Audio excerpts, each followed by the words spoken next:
গত মঙ্গলবার first security ইসলামী ব্যাংকের রিং রোডের ব্রাঞ্চের বেতনের টাকা তুলতে যান মার্জিয়া প্রভা। কিন্তু ব্রাঞ্চের ডেস্ক থেকে তাকে জানানো হয় একদিনে 5,000-এর বেশি টাকা তোলা যাবে না।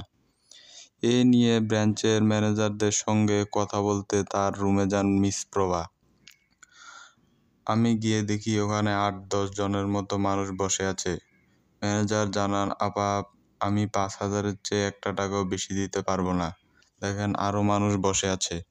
অনেকটা একই অবস্থায় উন্নয়ন ব্যবস্থায় কর্মরত, নাম প্রকাশের অনিচ্ছুক আরেক নারী। এই ব্যাংকে তার 16 লাখ টাকার একটি এফডিআর করা ছিল। আগস্টের 27 তারিখ নিজস্ব প্রয়োজনে গুলশান ব্রাঞ্চে থেকে এফডিআর ভেঙে 10 লাখের মতো টাকা অন্য একটি অ্যাকাউন্টে পাঠানোর আবেদন করলেন। ব্যাংক থেকে তাকে একটি পে অর্ডার দেওয়া হয়, কিন্তু পরপর 3বার সেই পে অর্ডার বাউন্স করেন। ভুক্তভোগী জানান, এই বিষয়ে ব্যাংকের ম্যানেজারের সঙ্গে কথা বলে তিনি বলেন, আপা, আপনার কাছে তো লুকানোর কিছু নাই। আপনি তো পেপার পড়ছেনই ব্যাংকের কি অবস্থা। এরপরও আমি চেষ্টা করছি, দেখি আপনাকে কতটুকু হেল্প করতে পারি। পরের সপ্তাহে 4 দিন ব্যাংকে যাওয়ার পর ম্যানেজার তাকে 1 লাখ টাকার ক্যাশ করে দেন। পরের সপ্তাহেও 3 থেকে 4 দিন ব্রাঞ্চে যান বলে বিবিসিকে জানান তিনি, কিন্তু সে সময় কোনো টাকা তুলতে পারেননি।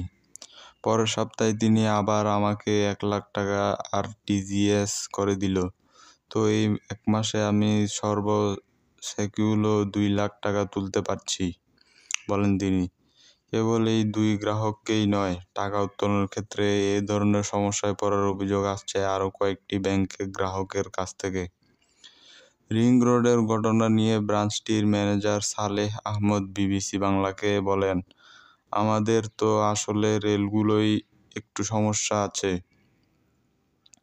আমরা মনে হয় একটু লিকুইডিটি ক্রাইসিসের মধ্যে আছি। আপনারা জানেন যে পরিমাণ ক্যাশ আমার কাছে আছে তা দিয়ে এত বেশি অ্যাকাউন্ট জন্য পর্যাপ্ত সাপোর্ট আসলে দিতে পারছি না।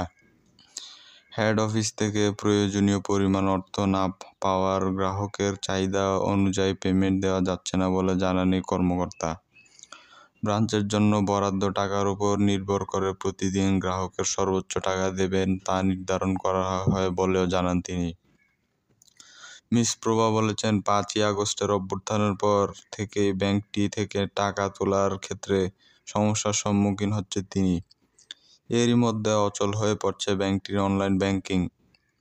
এছাড়াও আগে একদিনে অ্যাকাউন্ট থেকে সর্বোচ্চ 20,000 টাকা তুলতে পারলেও পরে 10,000 এবং সর্বশেষ 5,000 টাকা তুলতে পারছে বলে জানান এই গ্রাহক।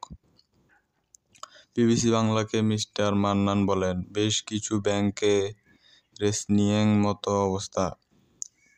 কেন্দ্রীয় ব্যাংকের পক্ষ থেকে প্রয়োজনীয় ব্যবস্থা নেওয়া হয়েছে। ব্যাংকে তারল্য সংকট। এর আগে 11ই আগস্ট ব্যাংক থেকে টাকা উত্তোলনের সীমা বেঁধে দেয় বাংলাদেশ ব্যাংক। আগের দিন রাতে কেন্দ্রীয় ব্যাংক থেকে পাঠানো এক জরুরি বার্তায় এই নির্দেশনা দেওয়া হয়। পরে 7ই সেপ্টেম্বর থেকে নগদ টাকা উত্তোলন সীমা তুলে নেয় বাংলাদেশ ব্যাংক। তারপরও তারল্য সংকটে ভুগছে কিছু ব্যাংক। সর্বশেষ 24 আগস্টের বাংলাদেশ ব্যাংকের সঙ্গে পরিচালিত বেসামরিক খাতে 9টি ব্যাংকের চলতি হিসেব প্রকাশ করে কেন্দ্রীয় ব্যাংক।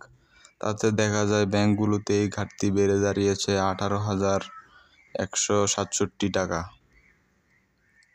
এসব ব্যাংকের মধ্যে ছিল ফার্স্ট সিকিউরিটি ইসলামী, সোশ্যাল ইসলামী, ন্যাশনাল ইউনিয়ন ইসলামী bank Bangladesh, Bangladesh commerce Padma Exim, ICC ইসলামী ব্যাংক। সংকটে পড়া এসব ব্যাংক ঘুরে দাঁড়াতে প্রায় 29,000 কোটি টাকার তারল্য সহায়তা চেয়েছে। এর মধ্যে ইসলামী ব্যাংক 5,000 কোটি, সোশ্যাল ইসলামী ব্যাংক 2,000 কোটি, ফার্স্ট সিকিউরিটি ইসলামী ব্যাংক 7,900 কোটি, ইউনিয়ন ব্যাংক 1,500 কোটি, গ্লোবাল ইসলামী ব্যাংক 3,500 কোটি, ন্যাশনাল ব্যাংক 5,000 কোটি এবং এক্সিম ব্যাংক 4,000 কোটি টাকা চেয়েছে। ব্যাংক খাতে দুর্নীতি নিয়ে লম্বা সময় ধরেই ছিল আলোচনা। এই খাত সংশ্লিষ্টরা বলেছেন, একদিকে ব্যাংকগুলোতে দুর্নীতির ফলে তারল্য সংকট তৈরি হয়েছে, অন্যদিকে দুর্নীতির খবর প্রকাশ হওয়ার পর অবস্থা হারিয়ে এসব ব্যাংক থেকে টাকা তুলে নিতে শুরু করেছে গ্রাহকরা। ফলে তারল্য সংকটে মুখোমুখি হয়ে এসব ব্যাংক। দুই কারণে এমন পরিস্থিতি সৃষ্টি হয়েছে বলে উল্লেখ করেছেন ফার্স্ট সিকিউরিটি ইসলামী ব্যাংকের নতুন বোর্ড চেয়ারম্যান আব্দুল মান্নান। কিছু সংখ্যক গ্রাহকের হাতে দেশের সম্পদের বড় অংশ পুঞ্জীভূত হয়েছে। সারা দেশে ডিপোজিটরের সংকট তৈরি হয়নি, বিনিয়োগের সংকট তৈরি হয়েছে। ডিপোজিটররা ব্যাংকের প্রকৃত মালিক, 90% টাকা তাদের, সেই মালিকদের অবজ্ঞা করা হয়েছে। 10% শেয়ার হোল্ডিং যাদের তারা নিজেদের মালিক হিসেবে দাবি করছেন এবং মালিক হিসেবে পরিচয় দিয়েছেন। পরিচয় দিয়ে এই ব্যাংকগুলো কুক্ষিগত করে এক ধরনের দুর্বৃত্তায়ন ঘটে গেছে ব্যাংকিং সেক্টরে, যোগ করেন মিস্টার মান্নান। তারল্য সংকটে পড়ে সরকারের কাছে সহায়তা চাওয়া ব্যাংকগুলোর একটি ন্যাশনাল ব্যাংক। ব্যাংকটির পরিচালক আব্দুল আউল মিন্টু বিবিসি বাংলাকে বলেন, গত 10 বছরে বাংলাদেশের অনেকগুলো ব্যাংক থেকে অনিয়ম করে অনেকগুলো লোন দেওয়া হয়েছে, সেগুলো ফেরত আসছে না। অনেকে টাকা পাচার করে ফেলেছে, তারা দেশেও নাই।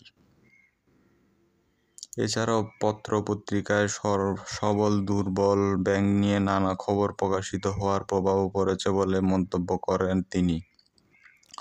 বলেন, এইসব খবরের কারণে যারা টাকা রাখে তাদের অবস্থার সংকট তৈরি হয়েছে। এই অবস্থায় সংকট যতদিন থাকবে ততদিন এই সংকট থাকবে। তবে ব্যাংক টাকা দিতে পারবে না কিংবা বন্ধ হয়ে যাবে, কোনো ব্যাংক কি এখনো এমন অবস্থায় পৌঁছায়নি বলে মনে করেন ব্যাংকটির পরিচালক মিস্টার মন্টু। কেন্দ্রীয় ব্যাংকই এই সমস্যা সমাধান করতে পারবে বলেন তিনি। ব্যাংকগুলোর নতুন বোর্ড অনেক শক্তিশালী দাবি করেন মিস্টার মান্নানও। বলেছেন, এই ব্যাংকগুলোতে ডিপোজিটের টাকা নিরাপত্তার ঝুঁকি নেই। বাংলাদেশের ব্যাংকিং ইতিহাসে কখনো ব্যাংকিং ডিপোজিটরা এই ধরনের ঝুঁকিতে পড়েননি।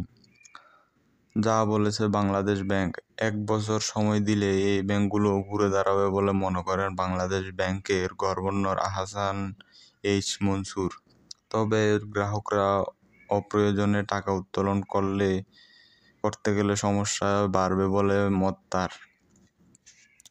24 সেপ্টেম্বর রাজধানীতে এক গোল টেবিল বৈঠকে একথা বলেন মিস্টার মনসুর।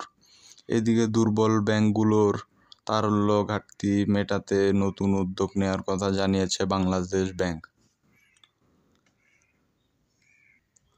অতিরিক্ত তারল্য আছে এমন ব্যাংকগুলো থেকে অর্থ নিয়ে দুর্বল ব্যাংকগুলোকে ঋণ দেওয়ার সিদ্ধান্ত নেওয়া হয়েছে। আর এতে মধ্যস্থতা করবে কেন্দ্রীয় ব্যাংক। বাংলাদেশ ব্যাংকের মুখপাত্র ও নির্বাহী পরিচালক হুসনে আরা শিখা বিবিসি বাংলাকে বলেন, টাকা ছাপিয়ে কাউকে দেয়া হবে না। ফলে যে ব্যাংকগুলোতে অতিরিক্ত অর্থ আছে তাদের থেকে নিয়ে দুর্বল ব্যাংকগুলোকে দেয়া হবে।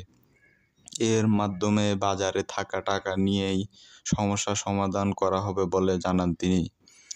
এর আগে আর্থিক অনিয়মে দুর্বল হয়ে পড়া ব্যাংকগুলোকে ঋণ দিতে রাজি হয় 10টি ব্যাংক। এগুলো হলো BRAC, eastern, the city, Shahjalal Islami mutual trust, Sonali, Pubali, Dhaka Dutch Bangla bank এবং এশিয়া ব্যাংক। মিস শিখা বলেন, দুর্বল আর সবল ব্যাংকগুলোর মধ্যে মধ্যস্থতা করবে বাংলাদেশ ব্যাংক। দুর্বল ব্যাংকগুলোকে যে ঋণ দেওয়া হচ্ছে সে যদি তারা ফেরত দিতে ব্যর্থ হয় তাহলে বাংলাদেশ ব্যাংক সেই টাকা দেবে। অর্থাৎ যার দেয়া টাকা গ্যারান্টার হিসেবে কাজ করবে কেন্দ্রীয় ব্যাংক। এছাড়াও কোনো ব্যাংক কত টাকা পাবে তা নির্ধারণ করে দেবে বাংলাদেশ ব্যাংক।